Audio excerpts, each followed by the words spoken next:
So, hello everybody. Now I'm representing the poor side. As Vivek was saying now, the graphite electrode tends to be from supply, now it's the power is more into the supplier side. In the past it was not the case. So let's see what we can discuss today together. Yeah, okay. So just at the beginning, please allow me to introduce Marakby steel in very few slides.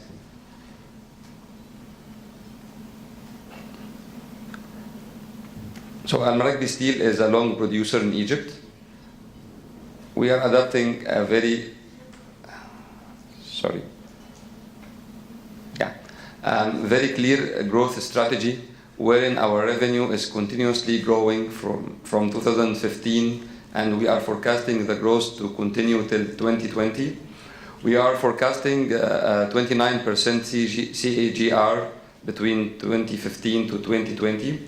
Actually, you are having some promising years compared with others. That's because we are introducing some new investments. So if we look at the growth between 2015 and 2016, as well as 2017, we are having higher growth rate because we have been introducing our new melt shop.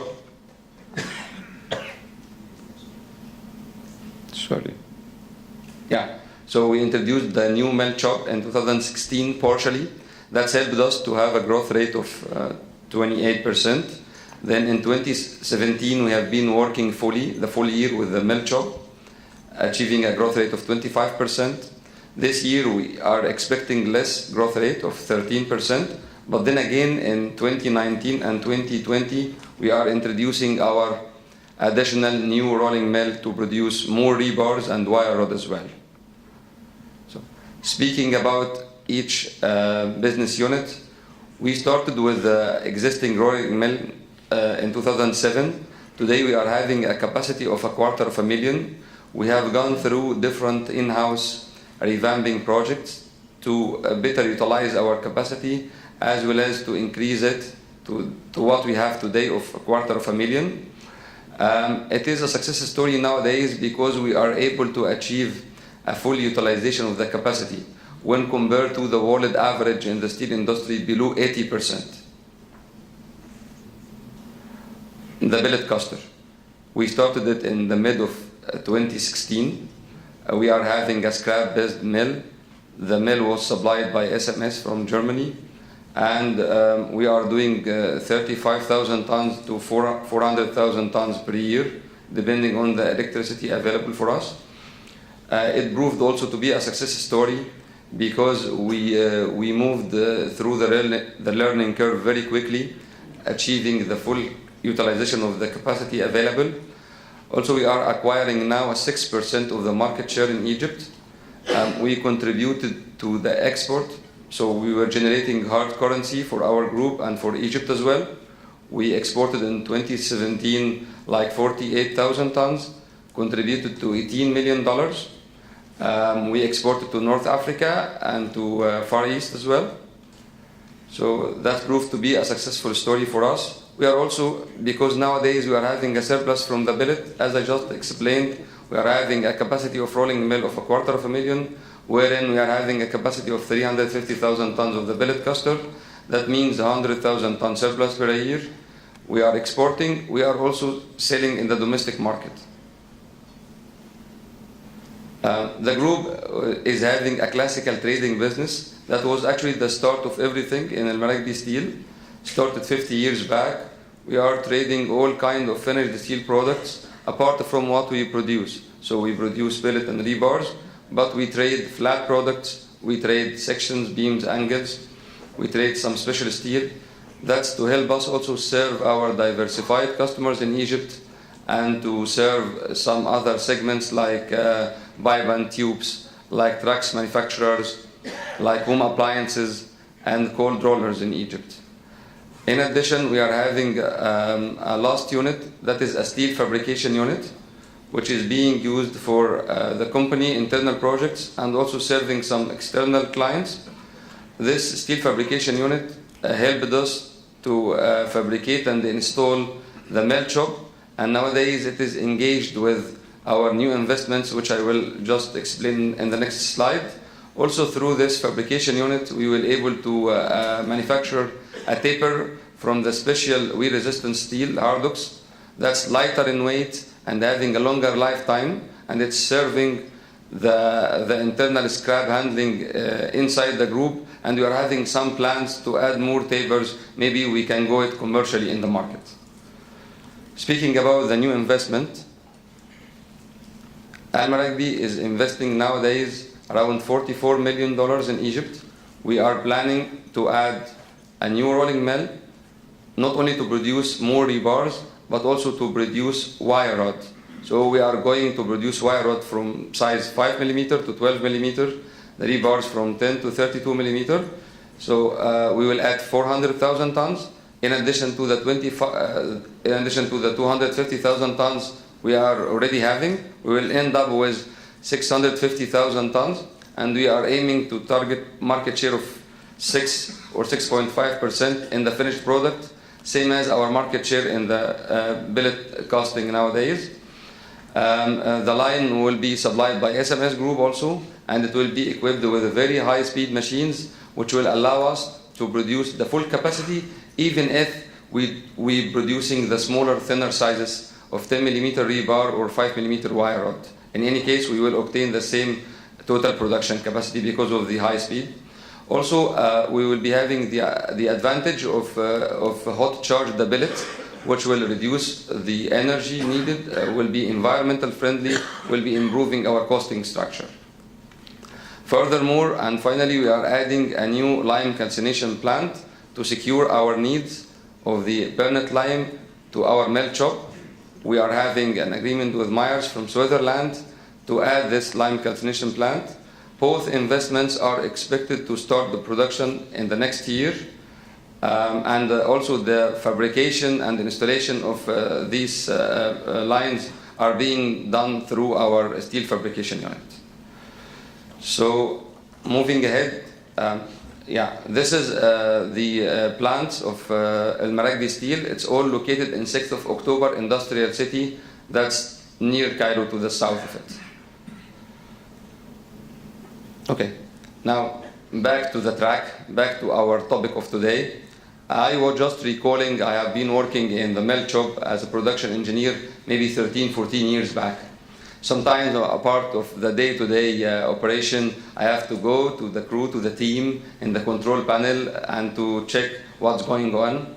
So I still recall that once upon a time, maybe more than once, there have been some electrode breakage, you know. Okay, at that time, everybody was worried, but not because of the electrode cost. Everybody was only focusing on the carbon content that will be increasing in the heat, in the steel chemistry. And then that will make the life of EAF crew as well as LF crew miserable, because they have to go down with the carbon content, and maybe we will end up with cutting a continuous cast. Okay? I realize if today I am again in the control panel with the same crew, the worries and fears will not be anymore the carbon content. It will be the impact of the cost of the graphite electrode on the cost of the steel per ton nowadays. Okay? So let's have a look on what we are having today. It will be more or less again similar to what Vivek was mentioning, the demand side, the supply side, but for me I will start with the demand side and elaborate more on the demand.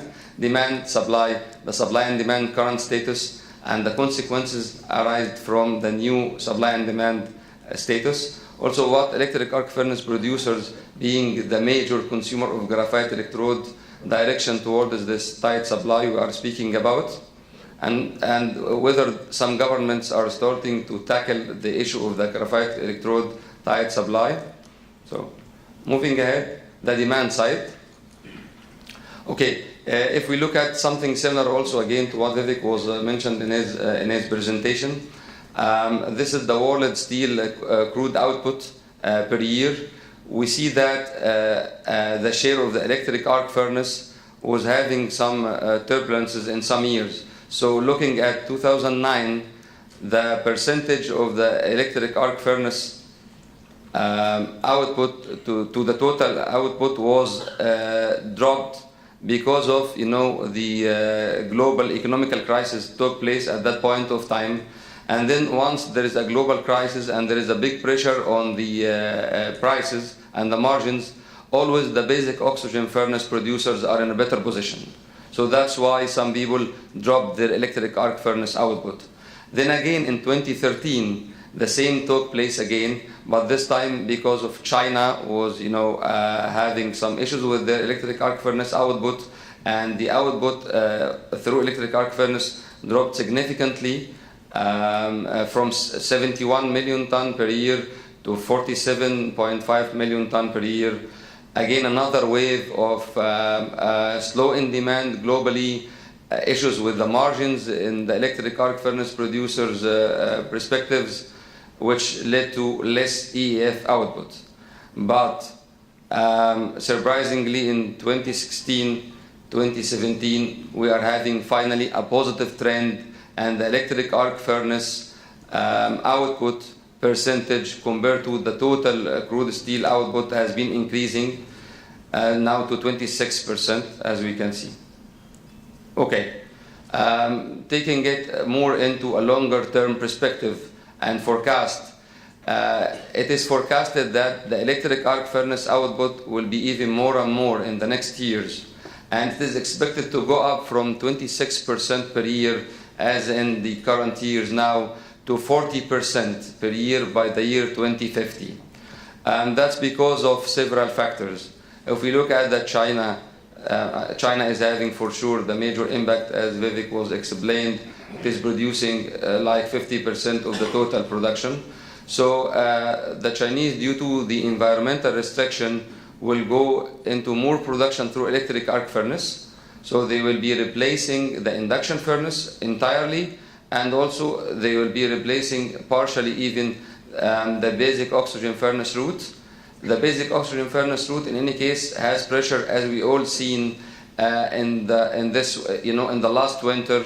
A lot of capacity cut in China took place in the basic oxygen furnace between September to March 2018, only because of the heating, because they need to direct the coal to the heating applications instead of using it in the BOF and blast furnace application.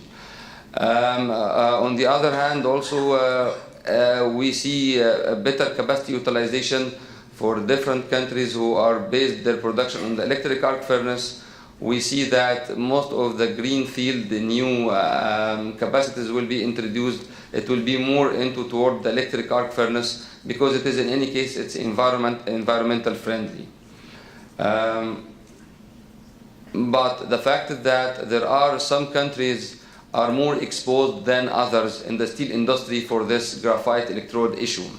The reason why is that we can see India, for example, is the largest country producing through the electric arc furnace with 54 million tons, followed by USA and China.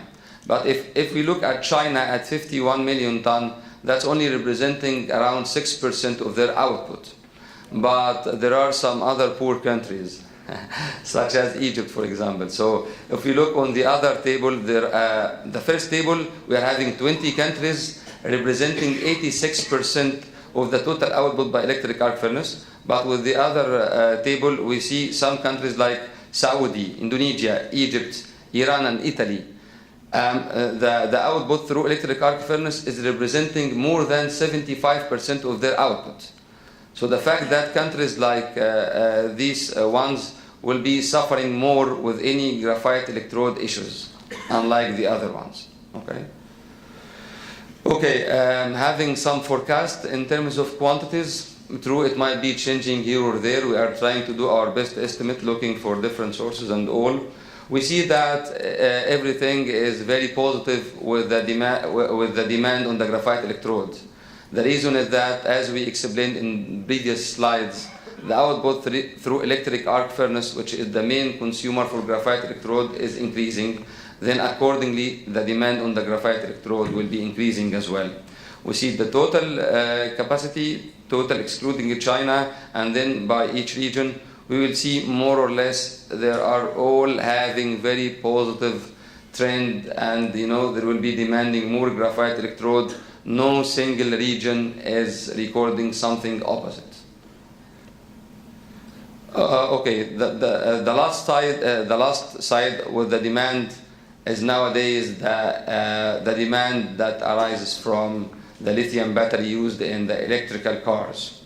We are all seeing in different markets that or different countries, we can see by our eyes some showrooms for the electrical cars, which means that this thing is coming. The electrical cars need lithium battery, and then the lithium ion battery needs the needle coke. Needle coke, on the other side, is the main raw material for producing the graphite electrodes. The issue with that, the electrical cars is a green field, and it is expected to grow tremendously in an exponential case. If we look at some estimates, 2016, World was speaking about around 0.7 million tons of these electrical cars. In 2017, it's more than 1 million, which make a 40% growth rate year to year. And the more complications is yet to come, because if we see on this graph, it's like each 2-3 years, the number of electrical cars will be doubled worldwide to reach around 60 million electrical cars by 2040. True, they can use either the natural graphite or the natural coke or the needle coke, but in any case, they will be demanding more and more needle coke. So the supply side. As Vivek was speaking, supply side was there was a huge pressure on everybody in this graphite electrode industry between 2012 and 2016. As we were speaking, there was drops in the electrical arc furnace steel output, and that add pressure on the graphite electrode supply side. Accordingly, between these years, they were like a capacity loss of 200,000 tons in these 4 or 5 years. The industry of graphite electrode was not attracting anyone. Pressure on the prices, low margins, a lot of issues. They were really suffering. We can see that, we can admit that. That results also into some consolidation in the industry, some merger and acquisitions, which Vivek already mentioned. I will not go through them again. The 200,000 tons capacity cut was outside China. Then also moving to China, Chinese was in any case having more reasons to cut capacities.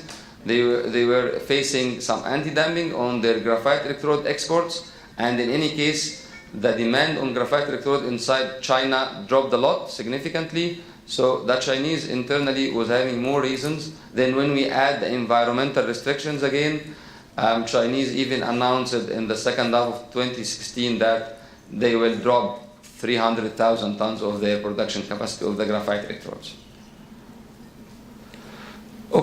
Can the supply side respond quickly to the high demand taking place nowadays? Unfortunately, the answer is no on the short term. Because if we look at a typical cycle of producing the graphite electrode, it needs from 5 to 6 months to respond to the higher demand nowadays. Not only, but also, if we look at the needle coke, also it is being more complicated. Because Vivek was saying around 3 years, we are having some other reports stating that it might take 2 years. In any case, 2 or 3 years, they are really too long to respond to the increasing demand on the needle coke, which has been risen from both, from the graphite electrode and from the lithium ion battery needed for the electrical cars.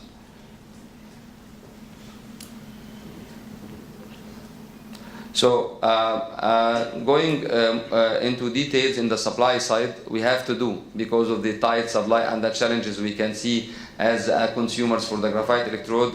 We have realized that the needle coke is the main raw material needed for the fabrication of the graphite electrode. Not only, but also it was representing around 40% by the end of 2017. Nowadays, this share moved up to 50 to 70%, because as Vivek was saying, the prices of needle coke have jumped from $1,000 per ton to $2,000 per ton. That's emphasized, we need to elaborate more on the needle coke. So the needle coke, the production or manufacturing of the needle coke itself, it comes from one of two main raw materials. Either the calcinated petroleum coke, which is a product from the oil, or the coal tar pitch, which is a byproduct of the metallurgical coking manufacturing process. Both of them have been facing some pressure as well. It's like, escalating and complicating the issues. So the calcined petroleum coke, there were some increase in the oil prices worldwide. We'll see it in the next slide. And the coal tar pitch was faced some challenges because of, again, the environmental restrictions in China, wherein the manufacturing of metallurgical coke was facing also some challenges because of the environmental issues. Then, if we obtain either of the two raw materials, we will get the needle coke. The needle coke is being used either in the graphite electrode or in the lithium-ion battery. We see also, or this graph might explain more why the needle coke prices have went up from $1,000 to $2,000 per ton. That's typically because of the coal tar pitch and the calcined petroleum coke has also doubled. I mean that from the levels close to $300 to a level close to $600. Calcined petroleum coke increased because the oil prices have been improving from levels close to $50 per barrel to $65 per barrel. Also, the coal tar pitch prices increases because of the tight supply of the metallurgical coke in China because of the environmental restrictions. Supply and demand, is it balanced? For sure it is not, unfortunately. It is not balanced. So 2017, we bought here, it's more or less balanced, more or less. Maybe when we see more numbers, we might be realizing it was already imbalanced in 2017 itself. But the truth is that in 2018, it will be for sure imbalanced. We are estimating some imbalance of 200,000 tons. There is more demand than the supply by 200,000 tons. If we look at enlarging the picture more and see, a more still in the short term, but till 2020, we see that this deficit will be increasing in the coming couple of years. There were some consequences due to this imbalance of the graphite electrode supply and demand. Among these consequences, for sure, is the price surge. I mean, that price is increasing tremendously from the levels below $2,000 till exceeding $30,000 per ton.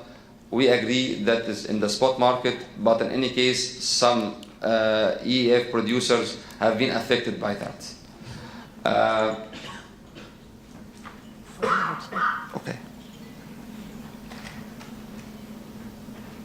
So, among the consequences as well, there have been some challenges with the contracting itself. We saw some contract renegotiations from the supplier side. We saw some intermittent supplies. We saw as well delays in the supplies, cancellation, unfortunately, and then the desire of the supply side to work with longer terms contracts, but sometimes without a clear pricing policy or dictating some conditions in the favor of the supply side only. There is a double impact on the working capital, not only due to the price increase, but also because of the changing in the payments terms requested by the suppliers. As Vivek was saying, the graphite electrode suppliers enjoyed better, working capital, but then we, the poor side nowadays, are not enjoying anymore. If we look at the impact in terms of quantifying this tight supply issue, we see that the proportion of the graphite electrode cost from the total cost of the crude steel is moving up from 1% to 5%, and is moving up from levels below $5 per ton to levels more than $25 per ton. And this is, by the way, excluding the extreme times if you have exposed to spot prices, because if you have been exposed to spot prices, might be your cost will gone up to $40 to $50 per ton. This is one case about the complexity of the situation. Due to this issue of the graphite electrode, the metallurgical coke prices might go up due to different three reasons. There is more demand on the coal tar pitch. There might be more demand in the basic oxygen furnace to replace the electric arc furnace capacities. So, and also the electrical arc furnace producers will try to increase the chemical energy use. That will lead to an increase in metallurgical coke, or might be leading to. So this is how we are in a complex situation. Something here will be affecting something there.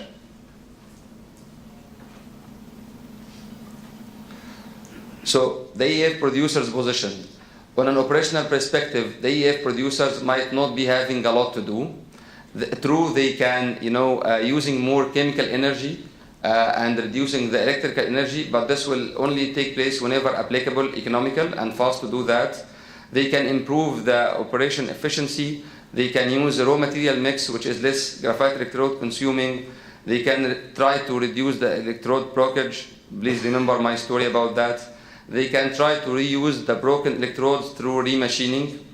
In case of, for example, a shortage in ladle furnace, they can use the electric arc furnace to do the ladle furnace treatment. But all of these issues only can contribute with less, response to the crisis. Then, this is my favorite slide. EAF producers actually can do a lot on a corporate and business level. If we saw the price trends in the past years, and sometimes wherein the conversion factor between the scrap and billet have went down to $60 to $80, a lot of electrical arc furnace producers had to shut down their electrical arc furnace mills, and instead of that, they used to import billets from the basic oxygen furnace producers. The issue is that this challenge might happen again. And problem now with this increasing in the costs that we just explained in the previous slides due to the graphite electrodes, nowadays this conversion cost, or this conversion between the scrap and billet has gone up due to the costs, which this implies that maybe if this conversion cost started to be in the range of 120 to 140, again the electric arc furnace producers might shut down their production capacity and rely more into importing the billets from the basic oxygen furnace. This is something the graphite electrode producers should take care of it. Electric arc furnace producers again can interfere from the corporate and business perspective through going into merge and acquisition with the graphite electrode players. They might establish their own graphite electrode new manufacturing hubs. They can go into joint ventures, or they can work with governments to try and hinder the export of the graphite electrodes if they are living in countries wherein they are having a local production capacity. This is something also tackling the government interference in the issue. Indian government has realized that the export of graphite electrodes from India have increased between 2016 and 2017. Then they implied a 20% tariff duty. True, it's not applicable till now, but they can apply it in any time. Also, in our opinion, we hear that some governments attracted by this graphite electrode tight supply and higher margins, and they might plan to enter the industry, either through some governmental investments or attracting private sector investments. So to ramp up and to summarize, we see that the graphite electrode industry, if we look at this Porter's famous 5 models, we see a threat of potential new entrants that might be attracted by the higher margins nowadays, which Vivek was explained, or some people can react to protect their interests by entering this industry. There is challenges from the supplier side, either the needle coke supply. Also, there is some challenges from the other stakeholders, such as governments, which might be interfering at any point of time. Buyers are having their own issues, as we explained, higher in demand, but they cannot accept easily what's going on in the graphite electrode industry, because the steel industry is not healthy, unlike the graphite electrode industry. There is also a threat of a substitute. As we explained, electric arc furnace producers, if these costs continue to go up, they can shut down their electric arc furnace and rely more on importing billets from other production route of basic oxygen furnace. These are the few bullet points I leave you with. There is a challenge with the tight supply of graphite electrode for sure. Oversimplification will not help the business. It may be even intensified in the short term of 1 to 3 years. The case is complicated, as we can see from the slides we mentioned, and also from Vivek's slides. We need to elaborate more, we need to discuss more, we need to understand more. However, cooperation between all the stakeholders are crucial to mitigate, the risks and to sustain the business. Quick gains can be obtained for sure on a short term, but it might turn into a disaster in the long term. Thank you very much.